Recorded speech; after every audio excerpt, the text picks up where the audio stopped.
of the Library Board of Trustees today, October the 12th, at the Nogales City Hall Council Chambers.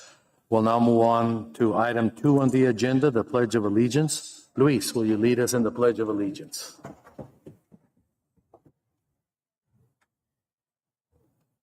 Allegiance to the flag of the United States of America and to the republic for which it stands, one nation, under God, indivisible, with liberty and justice for all. Thank you, Luis. The adoption of the agenda. I'll entertain a motion to adopt the agenda as presented. Motion by Mr. Vanderbilt to adopt the agenda of Wednesday, October the 12th as presented. Second. Seconded by Mr. Delsey. Discussion? Objections? Motion carried. We'll now move on to item 4, the call to the public. None at this time, Chairman Varona. Okay. No, there's no one here for the call to the public, so now we'll move on to item 5, discussion items.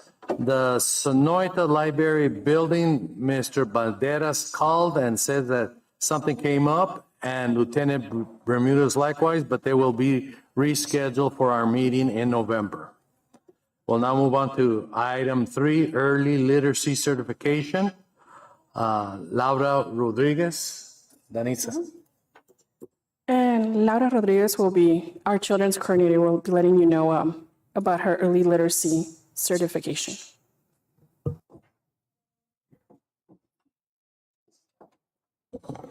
Morning. Morning. Okay, first of all, I want to thank Danitza for your support us to take courses, and so we can improve ourselves as a library assistant. Okay, I took the early literacy certifications from the Library Juice Academy. Okay, what is early literacy? Is what children knows about reading, writing before they actually start read and write. The certification has given me tools that will help me to provide skills to children from birth to age of 5 for their success in school, learning to read, and life. 5 ways to implement early literacy are talking, singing, reading, and writing. We already use these activities in all of the programs at the library, but we have never focused on the right population. So this is an opportunity to provide programs for babies from birth to age of 5, as it will be a new audience for the library. And speaking about the programs that we will have this month, tomorrow we'll have the pumpkin painting at the library. And the 26th, we're gonna have the Halloween party. And we also have Lego time every Thursday and homework tutoring for Monday to Thursday. In the Nogales Library and the Rio Rico Library. Okay. Does that conclude your presentation, Lara? Yes. Okay, I'm gonna ask each one of the members of the board if they have any comments or questions or concerns on your presentation, okay? Jerry? Brian? What time is the pumpkin painting? It's gonna be 2:15. Conclude, Brian? Yes. Mr. Delsey? Do you ever get any requests for monolingual and Spanish residents for literacy participation? Adults in particular. We can do activities in Spanish too.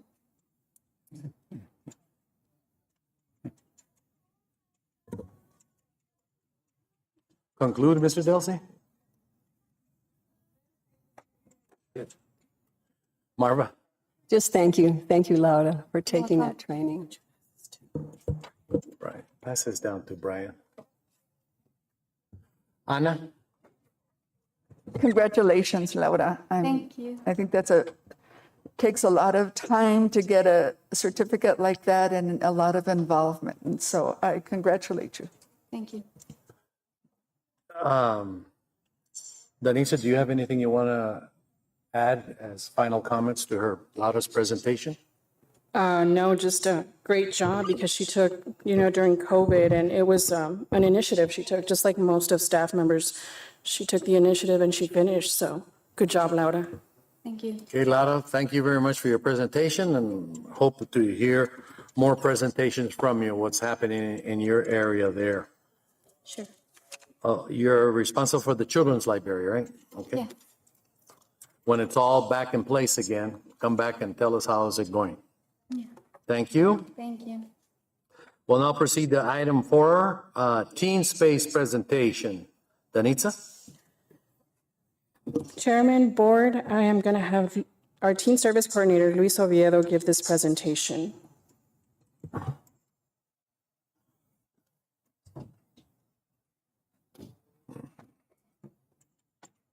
Hello, good morning. So there has been a lot of movement in the teen space by the direction of our director, Danitza, and our supervisor, Denise. Some things that we've incorporated have been just trying to update the space, trying to create the actual space from a corner that really had nothing, from a program that really started as nothing. So we've really been trying to build it from the ground up. We've gotten some furniture. We're looking at integrating some creative elements that'll help, bring the creative aspect of these teens to light, like whiteboards and, just a creative area as per, as what we're trying to accomplish for this teen space. Some programs we're trying to incorporate, going back to that creative aspect of it. We have a horror art contest, if you will, at the library due for the end of October.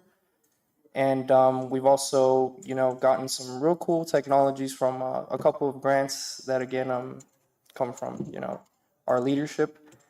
We've gotten some, it's called this Makey play set. So we basically teach kids how to, code a video game into physical objects like Play-Doh and tinfoil and stuff like that. Just introduces them to technological aspects. So we have that. We have some, they're called Bloxels, which is really interesting. I don't know if you guys remember 8-bit games, Pong, Mario, the original, graphic kind of design. So we can actually teach kids how to take that from a physical, realm, some little blocks, as per the name Bloxels, and they can actually input that into the computer and make a video game. So again, a lot of what we're trying to bring to this teen space is just outlets for the teens. We went to we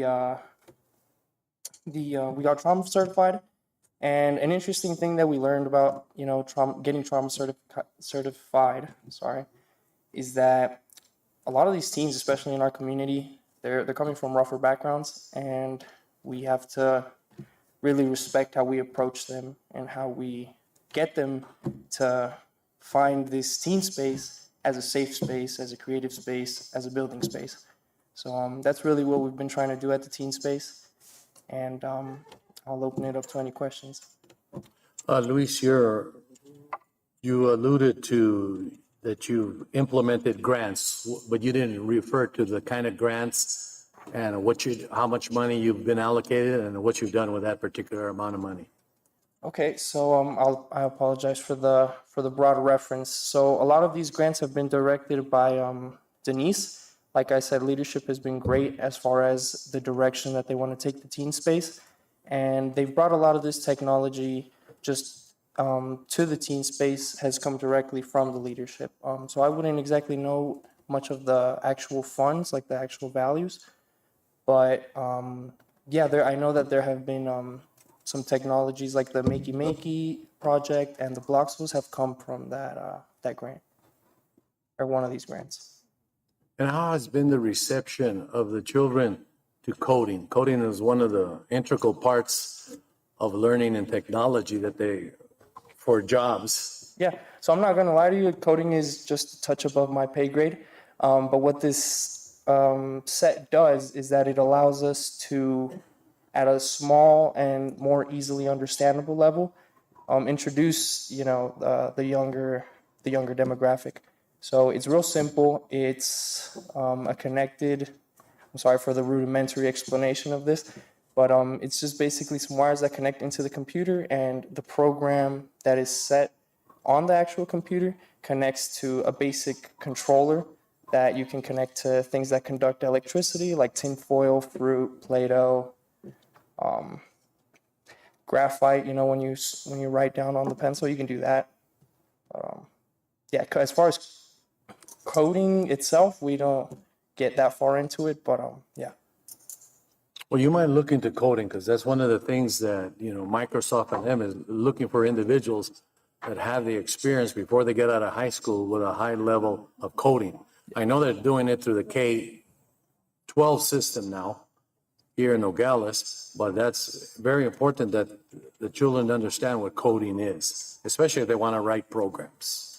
So I think it's important that you offer something in that area for them. And if you can, robotics, so too, will fall under it. Got it? Yeah. Jerry? I would just like to commend Luis for doing this work, because adolescence is such a difficult time for many teenagers, and to give them a place that they can come and get involved with positive activities is great for them and for the community. So thank you. Thank you. Ryan? Are you encouraging teenagers to come now to the library? And if so, are they coming? Do you have attendance by? So there is promotion of these programs through the social media outlets like Facebook, and we're working on getting an Instagram up and running just to be able to reach this demographic. But at many of these fairs that we do go to, we do spread the word, and we have seen a slight trickle of teenagers starting to come in. But as we know, it's the hardest demographic to get to come into the library. And like I said, we have seen a trickle. We have offered these programs to them. But how was mentioned before, and how we were fortunate enough to learn at the trauma training, is that most of these kids will come on their own when they're ready to learn and when they're ready to get involved. And that's just what we've been doing, is just offering the resources that we have available to them, and like I said, the space. And what are the hours of the teen center? Just all day, any day, or? So most of the hours itself would be set on actual programs, but our hours are 9 to 5, and we're open to whatever questions they might have or whatever they might be interested in. We try to try and fill that as much as we can. Thank you. That's all.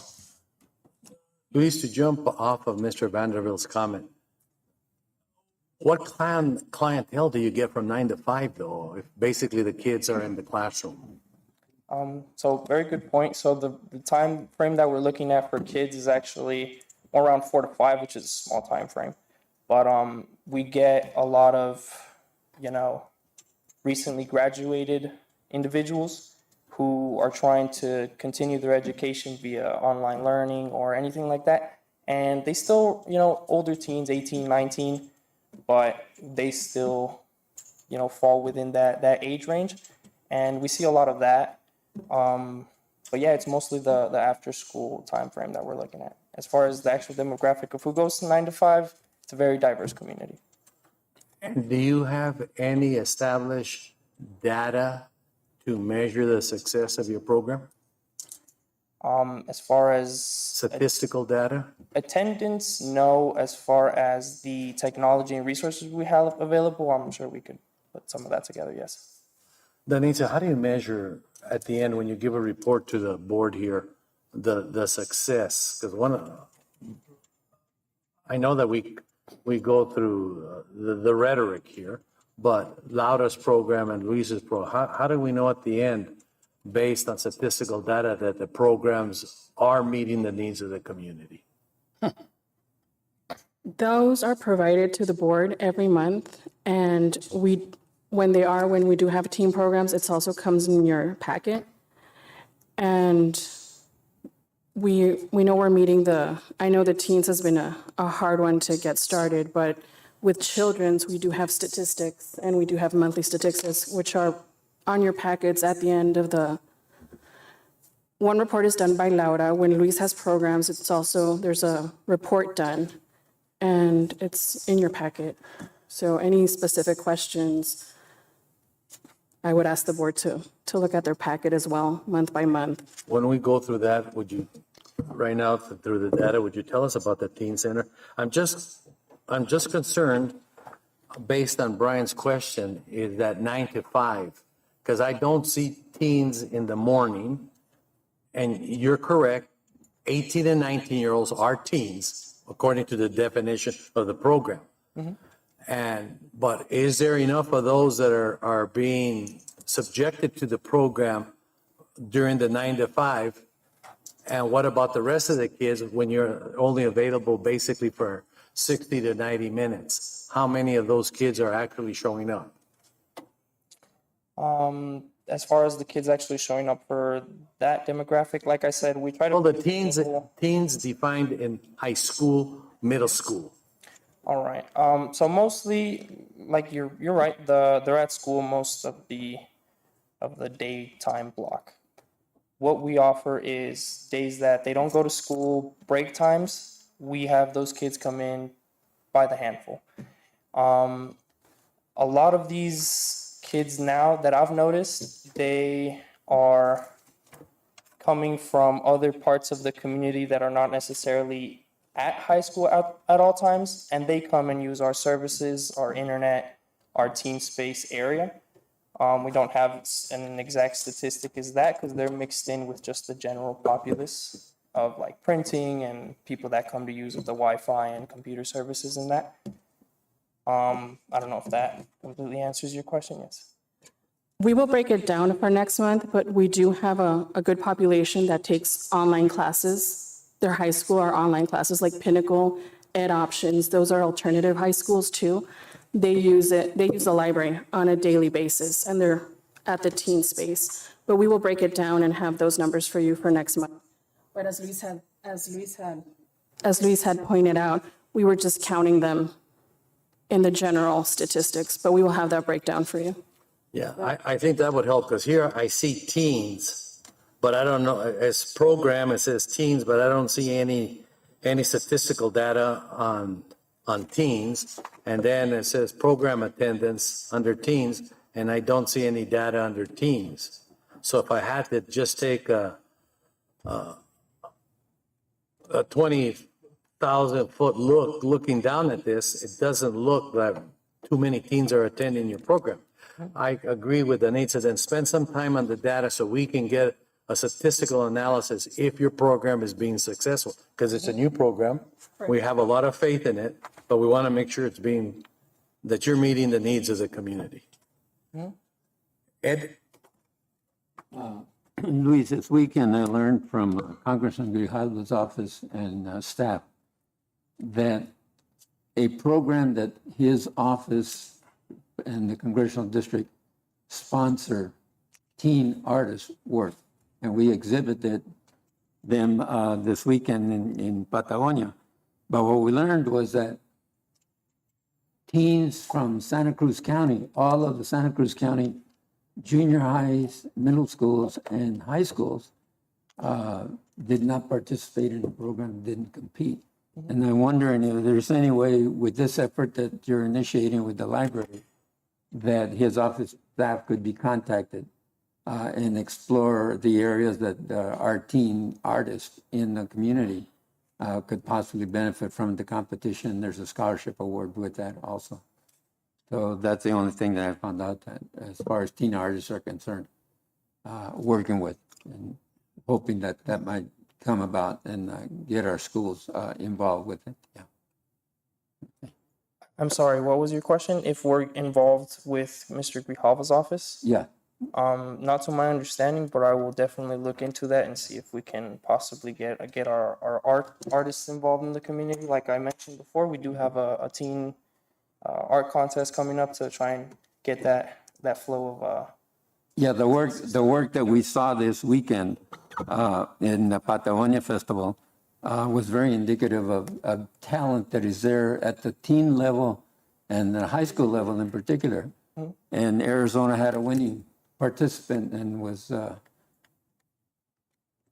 exhibited in Washington, D.C. as a result of that. And I think it's very encouraging that our young artists get that sort of exposure. Yeah, thank you. So in essence, Mr. Delsey or any member of the board here is offering a suggestion as a recommendation to you to help you develop a program that's successful and meets the needs of the community. And Mr. Delsey is suggesting to look at the arts to Congressman Grijalva's office, meaning you would have to contact his office, see what this is about, and see how you can get those goals and objectives and shift them over into your program obviously if the director approves. That's what the suggestions are. Thanks for the clarification. Marva. Back to the teen attendance. Since this is fall break, did you have any teen attendance during this week? Like I mentioned before, we did have a big group of kids, trying to catch up on classes, doing projects, doing, fall break homework. They still give fall break homework and sometimes. So we did have, them come into the library. But as far as, having the data down, like we mentioned before, it's mixed into just the general populace. But yes, there were teens. Can I compliment Luis and the staff I was at the library recently and they had the children, it was a field trip, I think, and the children were really engaged in the manipulatives and the activities that were going on. And I was really impressed. They were having a ball. So I wanted to compliment you guys for doing a good job on that. Well, thank you. That's nice when a board member can report actual experience of attending one of your programs and being able to report it. Because that's how we know if programs are being successful and what's happening in there. Because we all don't have the time to be there all the time. But when one or more board members just so happens to stop by any one of the libraries and comes back with a report, it's very helpful to us. And the data is very helpful to us though too. Marva, do you conclude? Ana? First of all, congratulations on the teen center. And I've been there. I think it's just a great space because it's where all the windows are, and round tables and, not the children's section chairs, so adult chairs. And we were actually there, which I will mention later, with one teenager, well, a couple of teenagers. And the space is very inviting. I just have maybe a suggestion, because the assumption is that all kids have technology or access to technology. But I walk downtown when kids are, middle school and high school, and even the little kids are lining up for the bus or waiting for the bus. And they start at 6 o'clock in the morning. And you can see a few of them on their phones, but a lot of them, I think because such a large percentage of our parents are working poor, that they don't, and our bandwidth in this area is horrible, because we're in a rural area.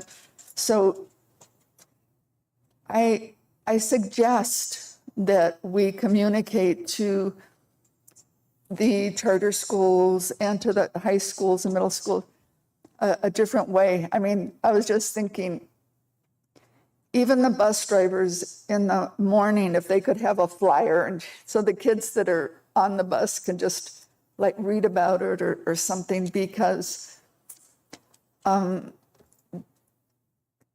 kids just don't know. And there's for different reasons.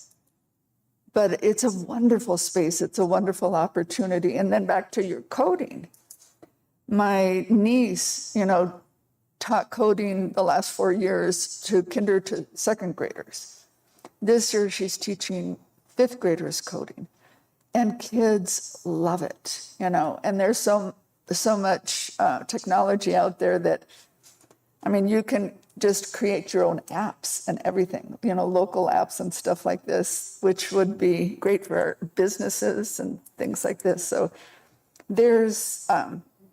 it's wonderful that you have that space, and it would be really nice if it started just bringing in because Pearson High School, they let out early, so those kids also, they could just walk over there. And so letting the schools know, and like at the high school, you were there for 100 years, Dr. Barona, that in the morning, if they would just announce, you're invited to the Nogales High School, those of you that take your buses and, your buses off, are dropped off in your buses downtown, don't forget to go check the teen space, at the library. Because I think once they get in there, it is just a magical place. That's it. In summary of all of it, I'll end with a latter statement that Mrs. Doan made for your program. Should be a magical place. So everybody wants to go there. Yes. Denise? Good morning. So I really like your idea about the bus handing out the flyers. I think that's really, really nice. So staff, I just want to congratulate the staff because they've been doing a great job with outreach programs. So the library lately has been invited to a lot of programs. Sometimes it's hard to coordinate sending staff members all over town. We got invited to the ribbon cutting at Dunkin' Donuts. And then we had another ribbon cutting for Circles of Peace.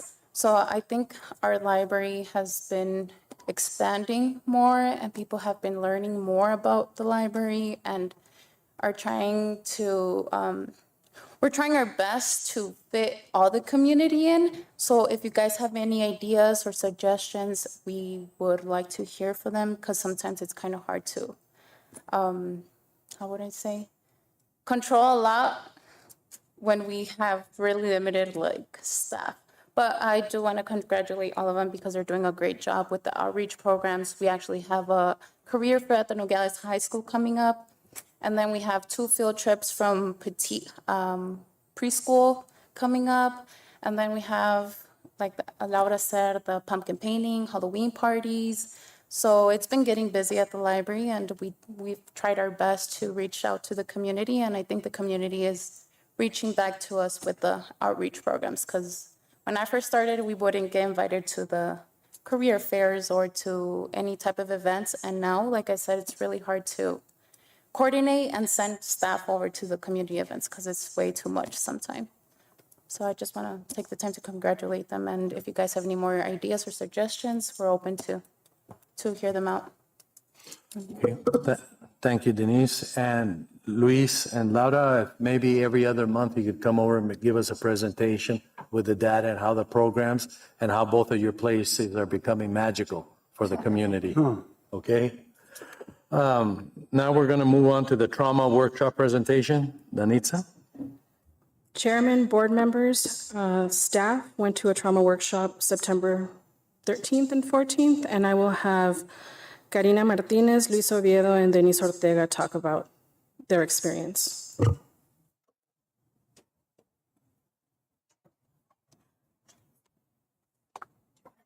All right, hello again.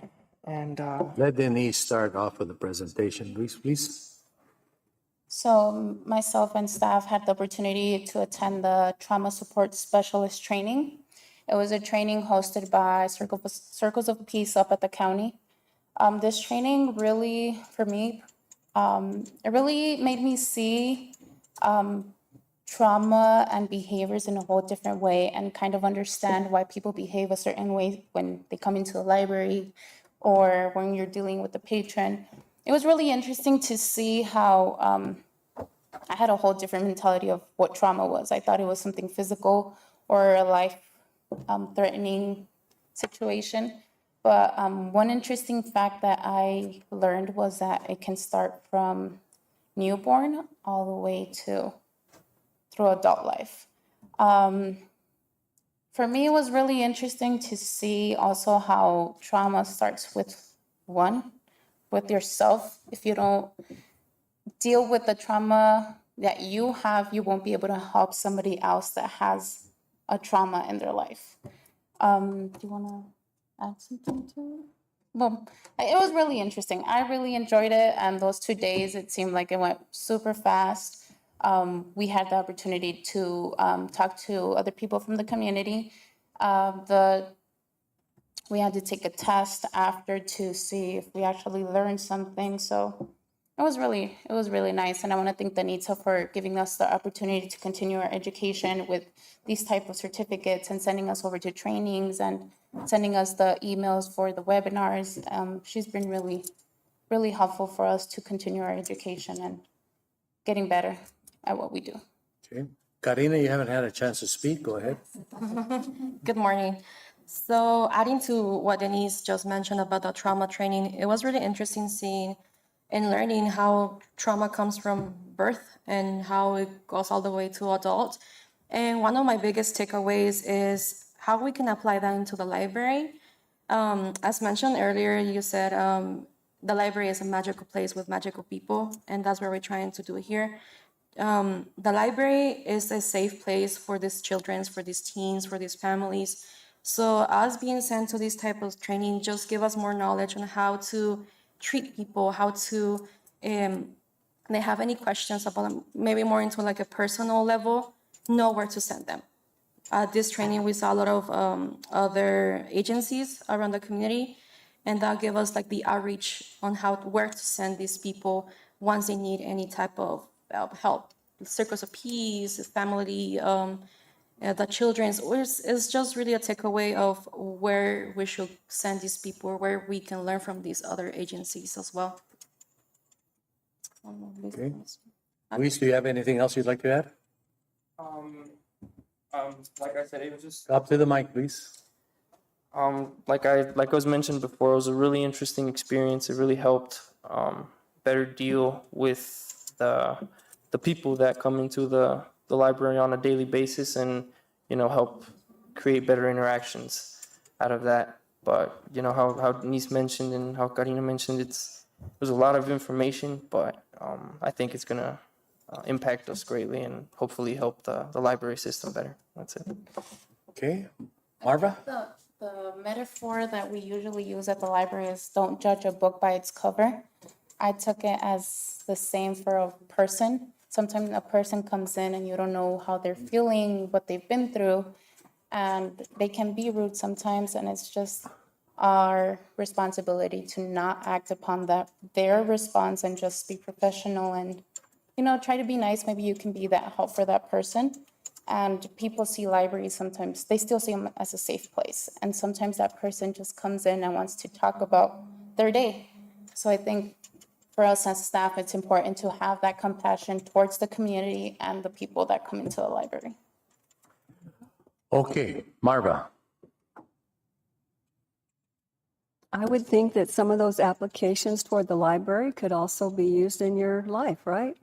Yes. Sounds like you learned a lot. Thank you Yes, for it was going. really interesting. Anna?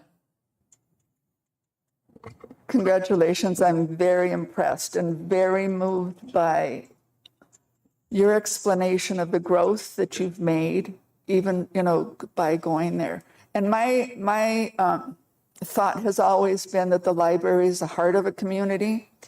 And from what you're saying, I can just see it beating, and that you're so excited about learning and doing more and inviting yourself to connect also to who walks into the library within their diversity and accepting them. I think that is so exciting.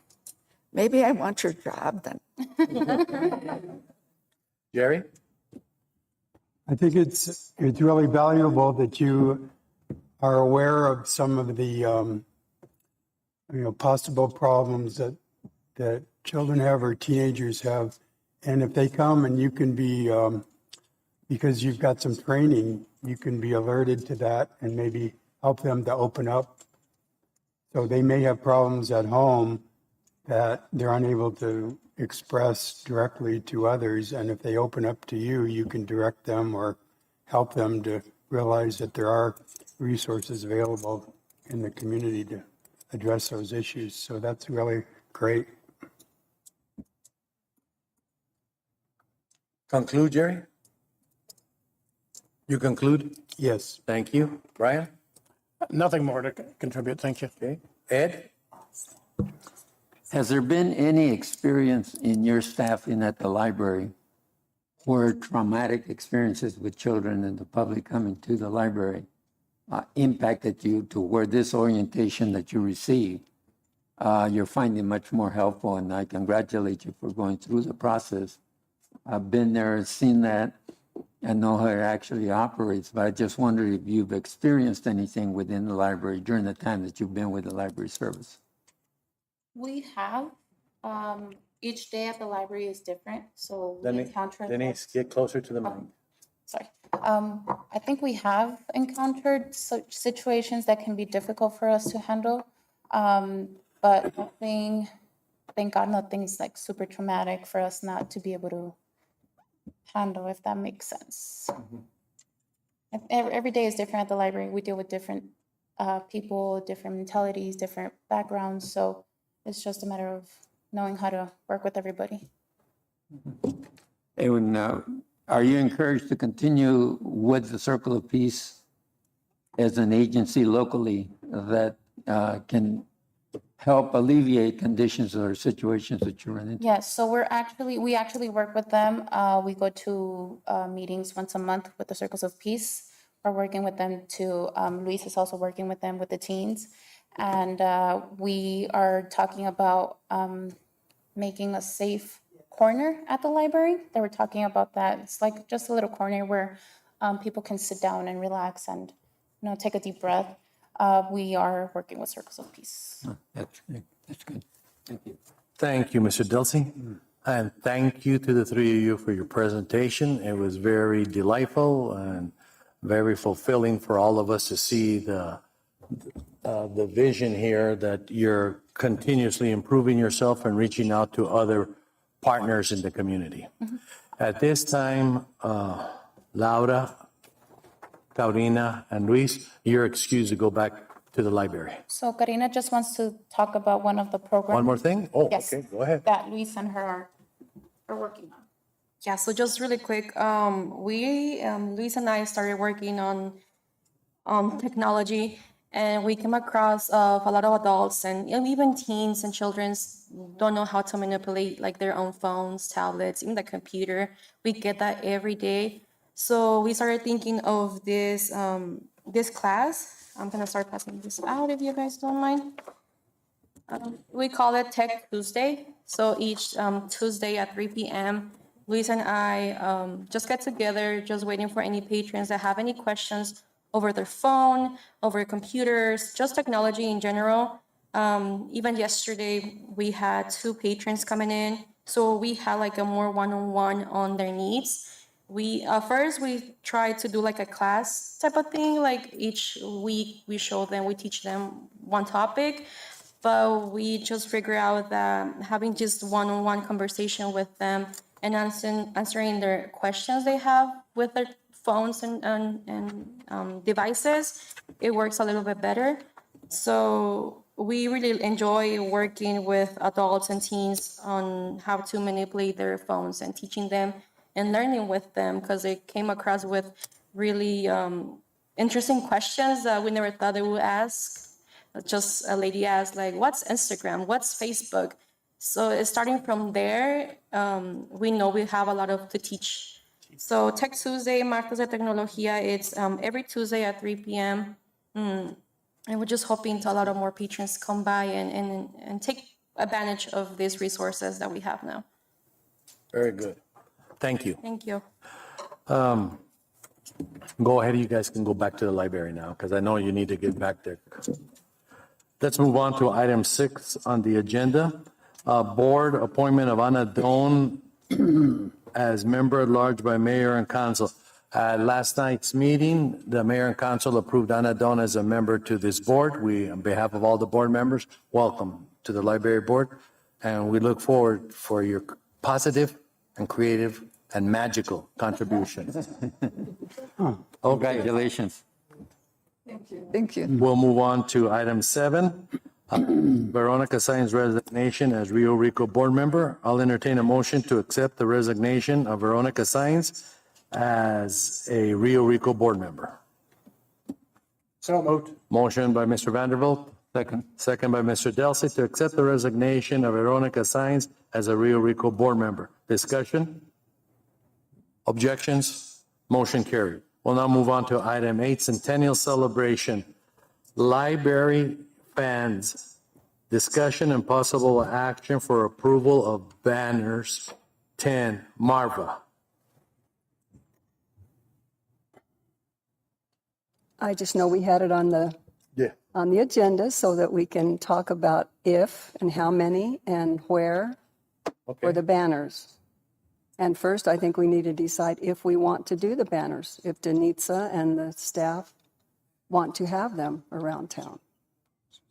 Okay, I should have made this statement before, because I know Brian wasn't here at the last meeting. We came to consensus as a board that we would take over the Centennial Committee as an entire board.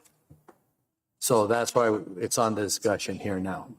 So getting back to Marva's question, Denise? Yes, staff does want banners around the city. And I know there had been a discussion about 10.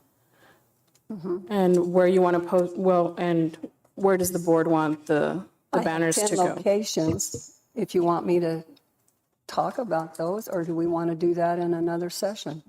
Why don't we do this on the, Marva, why don't you work with Anita at our next meeting? Can you bring us a sample of what the banners are going to look like so that we can all concur? And then make sure, Anita, that you get together with the Public Works Director so that if he's going to hang them on the poles, we get the correct banners so that they can hang on the poles. Or if you're going to put them someplace else and that. Well, we'll see about that because the people that we're working with have been difficult. Okay. And, right now I'm working on a pamphlet and I have a rough draft. I'm going to meet with him this afternoon. And it's pretty much not what I asked for. So we'll see if he can get that changed. I was put off for several weeks with, what's the guy's name? Edgardo, yeah. And finally he decided he didn't want to do them. Edgardo Munoz? He did not want to do them. Oh, he didn't want to do them. Yeah, I'm not sure if he didn't want to do them, but he could not get them done. I worked with him for 6 weeks and just kept getting put off. Well, if he's putting you off, there's this other banner place. And we couldn't get it done. So I'm working right now with a man named Mike Figueroa from Signs Bordados. Okay, that's the name of it. And he's given me the rough draft for the pamphlet. And I'll also be working with him on a bookmark, but I haven't given him that yet.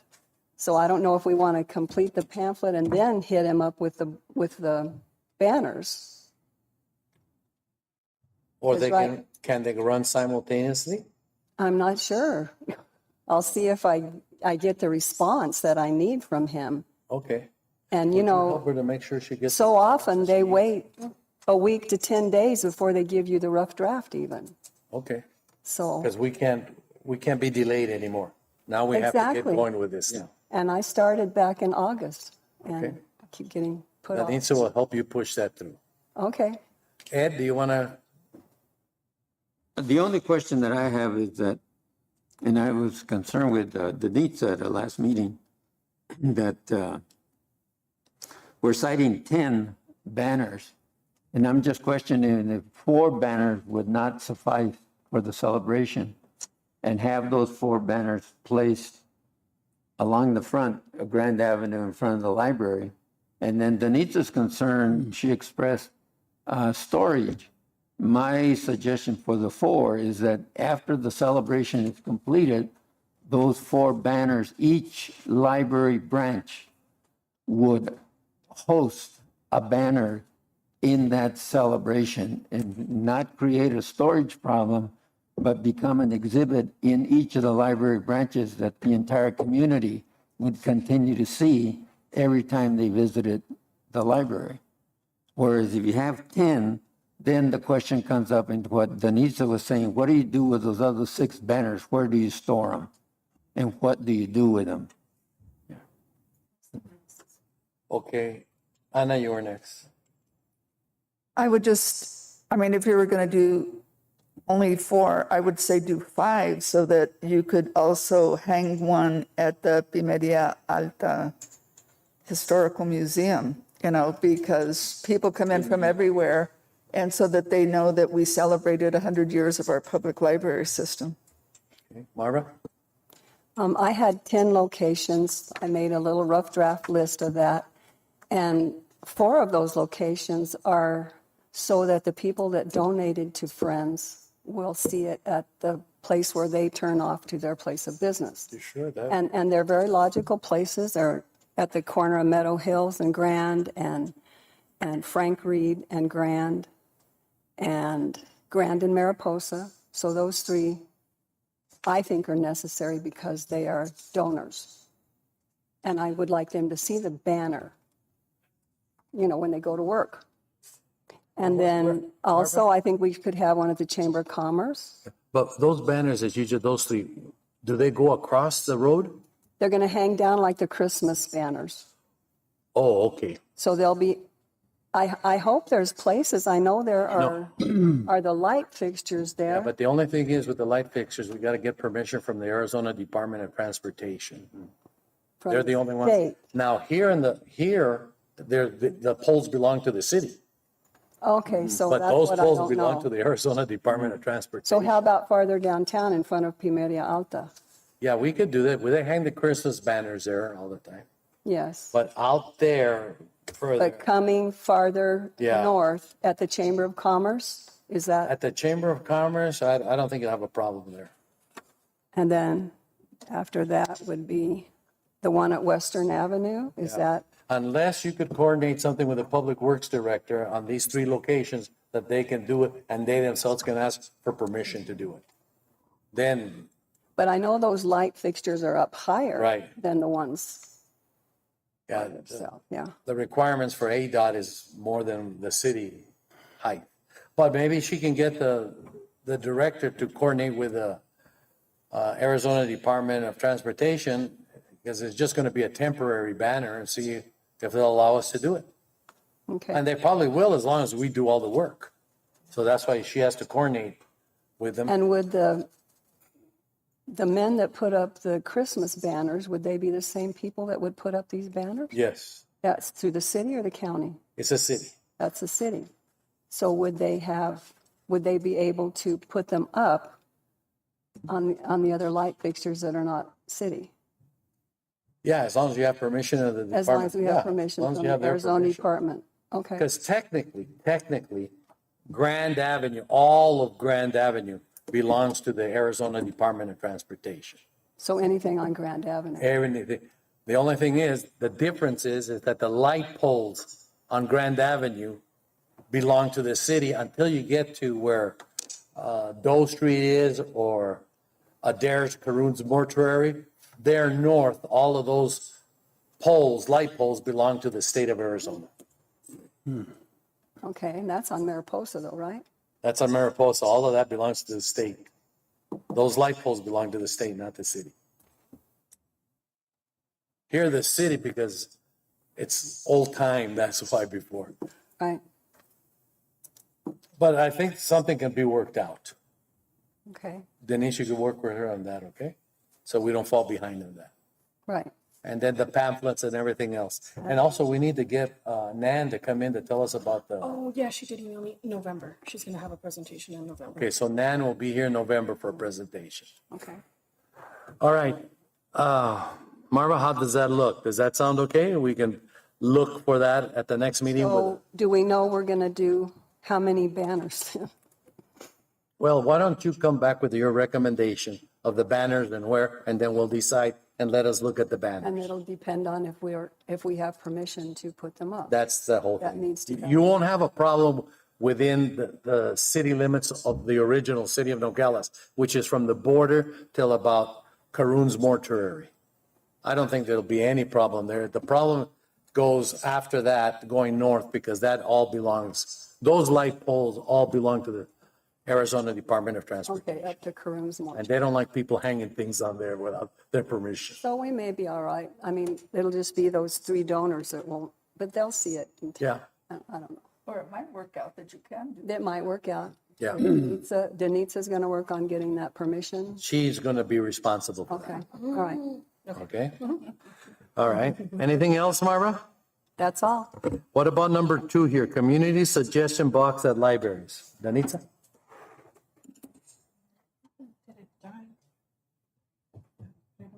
Oh, there it is. Okay.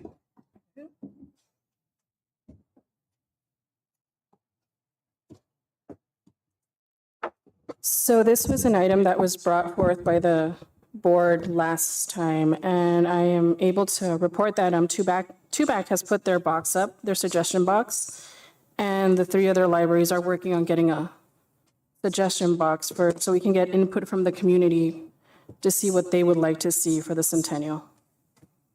Okay. That's it.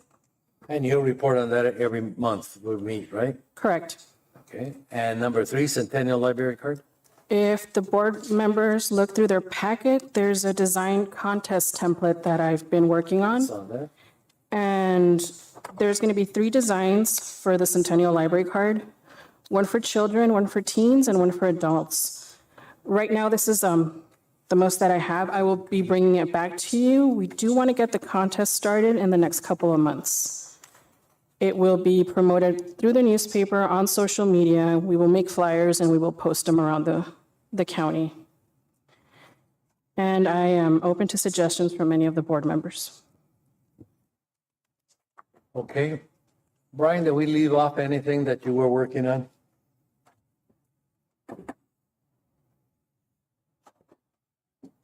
No, sir. Okay. And does anybody on the board have any other suggestions that we can list? Or we know what we're going to list, basically these 3 things. Is there anything else that anybody has a suggestion for us to discuss at the next board meeting now? I've got one. Friends of the Library was suggesting, and we haven't voted on it yet, of having a Centennial bookmarker. Marva, were you talking about a bookmarker? About a book, The about, same thing? yeah, Okay, but Marva has that. okay, Okay. yeah. Anybody else have anything for suggestions or anything? No, that's it. Okay.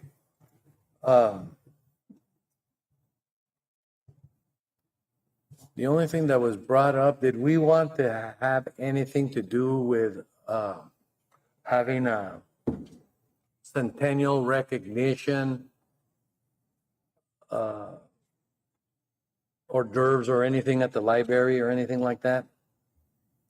With possibly maybe a guest speaker from the Arizona Board of Libraries or something in We that? talked about it at the last meeting at the Yuma Bank, and we voted on it there.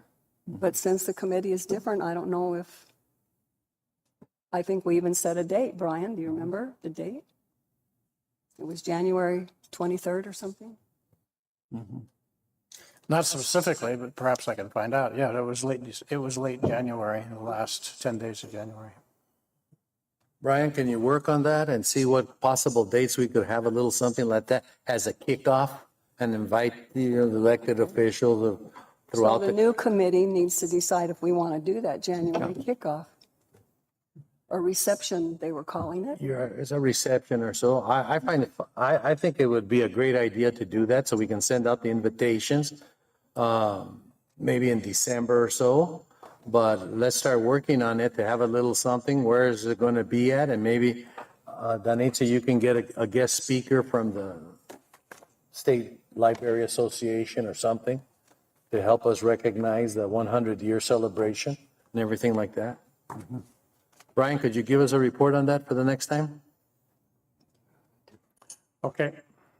Okay, list that down for Brian. Yeah, Anna? I think it'd be nice if we, at that kickoff, if we invited local authors Local what? authors. Oh, You know, authors, yeah. Cesar Rios. Alberto Rios and Ronnie Capon, Rivera Ashford. Okay. And, Mary Darling has passed, but, she had her book. And then the Cafecito book, I'm not sure who the author of that is, of the books that are painted in front of the library. But I'm sure that we have more local authors or even families of local authors, and that would be really exciting, I think. That's a good point. Anna, you'll be responsible for that, to give us the authors and bring that out. All right, that's your responsibility, and you list that on there for that. I think the date we had that was January 21st was a Saturday On a Saturday? for the reception. Okay, January the,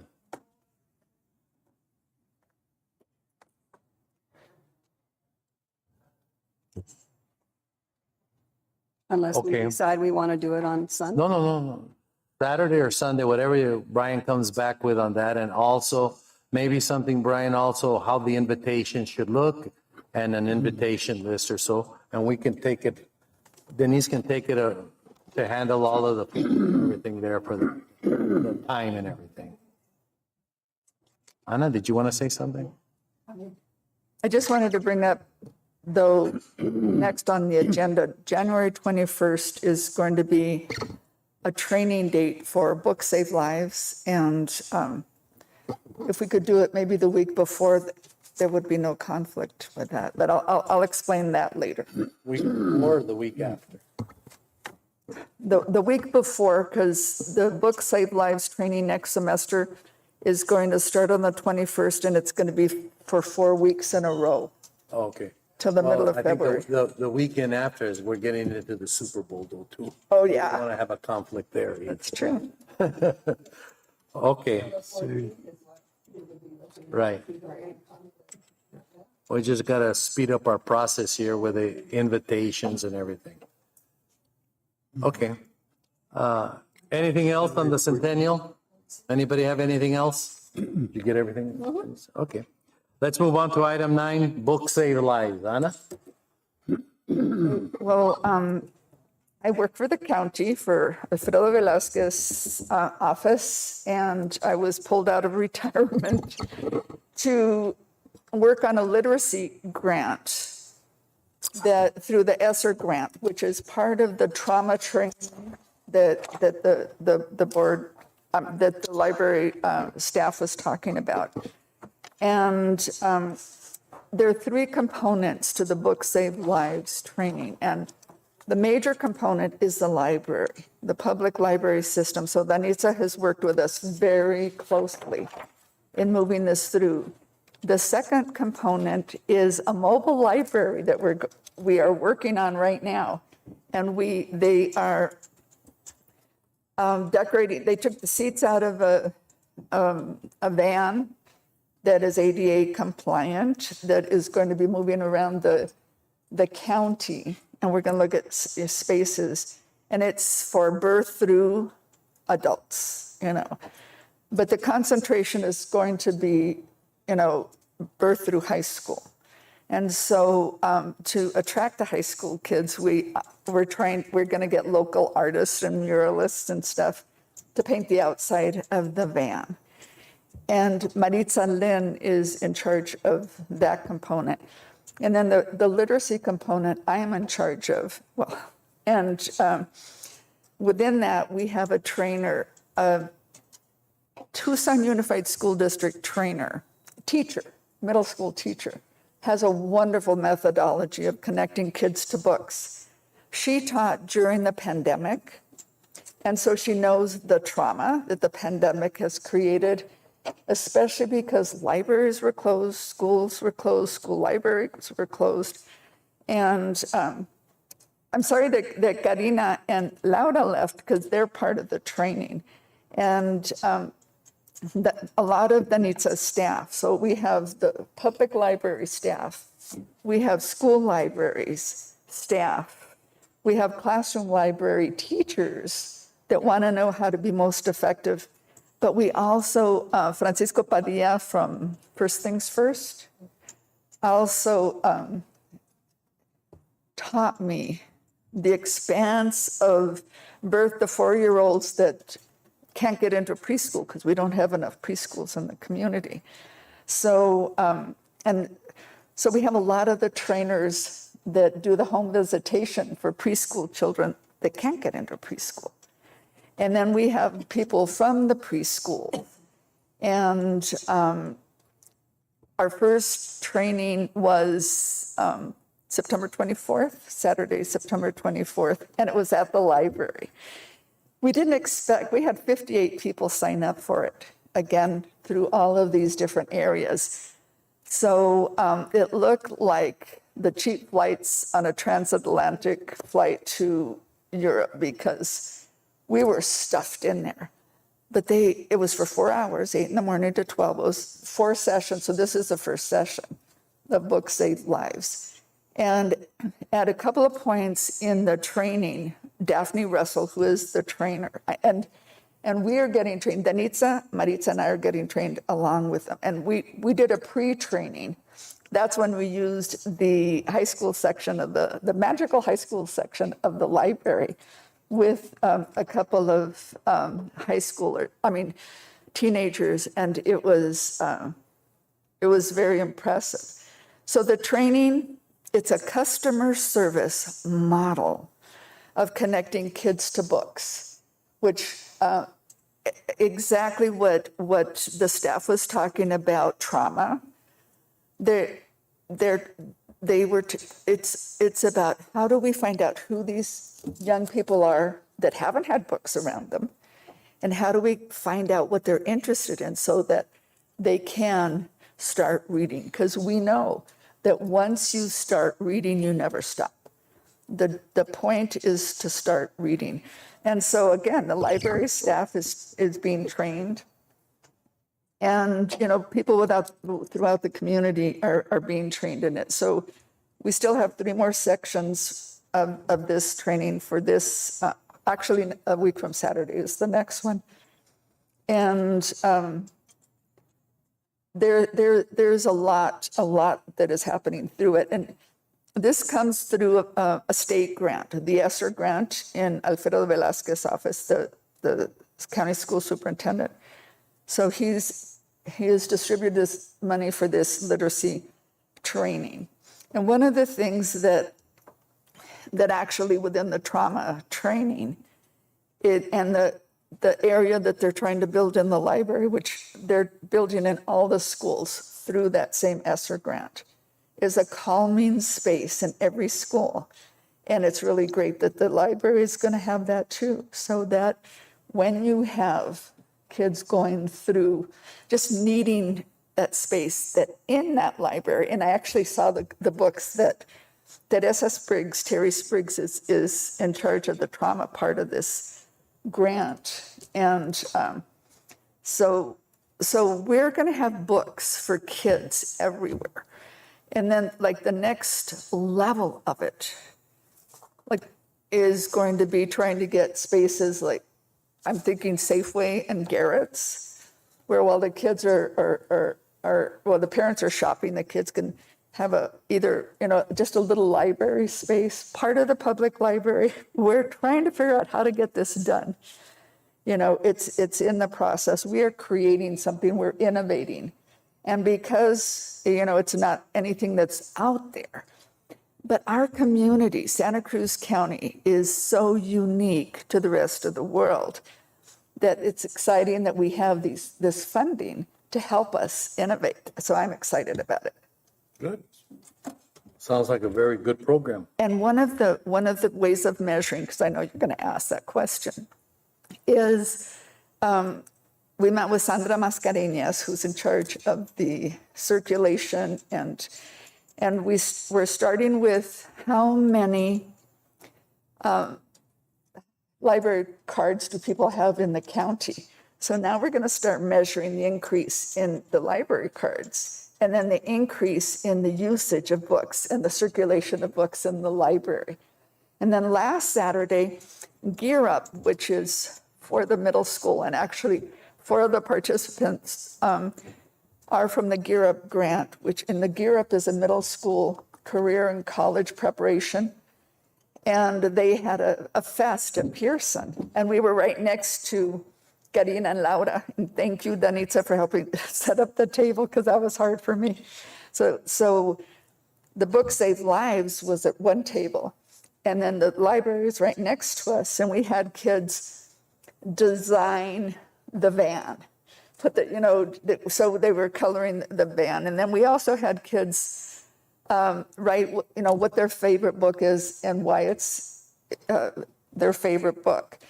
One of the things that Daphne Russell said is if a child does not have a favorite book or an important book, then they're not going to be readers. That you don't become a reader until you find that favorite book or an important book. It doesn't have to be your favorite, but it has to be important. So this is what we were trying to do.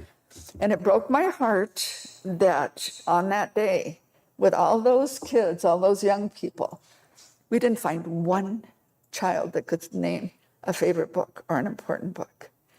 And it could have been because we weren't as exciting as the Finitos 2 doors down. But that's what we want to do. We want to help kids find their favorite book, and it's not up to the kids, it's up to us. How do we do it? That's the Book Save Lives trainings.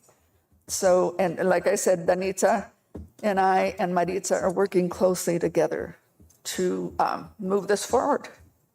Okay, very good. Any board member have any comments or questions? Nice update. Thank you, Ana. Thank you, Ana. Let's move on to Library Fan Santa Cruz County Fair participation. Mr. Delsey. I'll concede to Marva because she's doing the report for Juanita. Okay, Marva. Out of state. Since Juanita is traveling, she's in Illinois right now. She sent an email thanking the members of Friends. We had a booth at the Santa Cruz County Fair where we had a book giveaway. And I was just going to read her email, which is a thank you and a report on. She was in charge because she's from Sonoita, and she's very active in the Sonoita Library.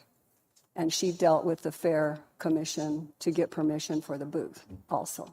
Oh, good. So she starts out, she wants to thank Ed, Marva, Anna, Lynette, Valerie from the Sonoita Library for helping out at the Friends booth at the Santa Cruz County Fair. Although donations did not cover the entire fee, it was worthwhile to remind the community of the library and to make many people aware that there is a library, and there is a library in Sonoita also. We were able to reduce the used book holdings, as well as on Friday to give away most of the children's books that were brought. Ed, those children's books came from? They came from the warehouse in Cuba. Okay. Yeah. And the rest of the books also? And a collection of books that warehouse. we were able to collect. Yeah. Great. And she wanted to give a special thanks to Ed for his dedication keeping the booth staffed for the entire 3 days. He was in charge of saying who came when. Great. It was very successful. We set up the canopy thanks to the Democratic Party letting us use one of their canopies. And what we were also able to do is get community folks to take library cards that we were able to collect the information for that and everything. I thought the event went very well, but it exposes the community to the services that are available through the library and participation through Friends of the Library to get involved. Okay, great way to promote literacy. And thank you for the volunteering at the state fair and that was the county fair. Very nice. Thank you very much. Does anybody have any questions for Ed or Marva? Okay, let's move on to item 11, main library exterior paint. Brian? Thank you. Well, perhaps because it's on the agenda, people will take a look at the exterior of the building when you visit the library, but the paint is chipping off. Denise sees it daily, and Denise and anybody who visits the library. And if you expect to have celebrations there next year, more members of the public visiting the building. It really behooves the city to repaint it. So I believe that Denise and Ms. Lopez should request of the city manager an evaluation and of the painting. I know that it was repainted 2 or 3 years ago with some volunteer activity by Mr. Panasopoulos, but for whatever reason, that paint job has not held up, and it needs to be done. So I think you should request of the city that it be redone. Okay, good point, Mr. Vanderbilt. Danitza, can you have Mr. Kissinger here at our next meeting so we can talk about this with him? Yes. You'll have Mr. Kissinger here, Mr. Vanderbilt, and you'll open up the line of questioning with him. Perfect, thank you. Okay? Anna? I walked by the library this morning, and I totally agree with what you're saying. And it was disappointing, to walk by there and see it, the paint peeling off. The other thing is where it says Nogales Public Library, all the paint on that has peeled off, so it's blended into the background. So if you look at the building, you can't tell it's the library because where it says library, you can't read it. Okay. We'll work on that at the next meeting there. It should look proper for our centennial celebration. Item number 12, discussion and possible action to approve minutes of August the 10th, 22 and September the 14th, 22. And Judy, welcome back. It's good to have you back here now again. I'll entertain a motion to approve the minutes of August the 10th, 22 and September the 14th, 22 as presented. So move. Motion by Mr. Delsey, Second, seconded by Marva to approve the minutes of August the 10th, 22 and September the 14th, 22 as presented. Discussion? Objections? Motion carried.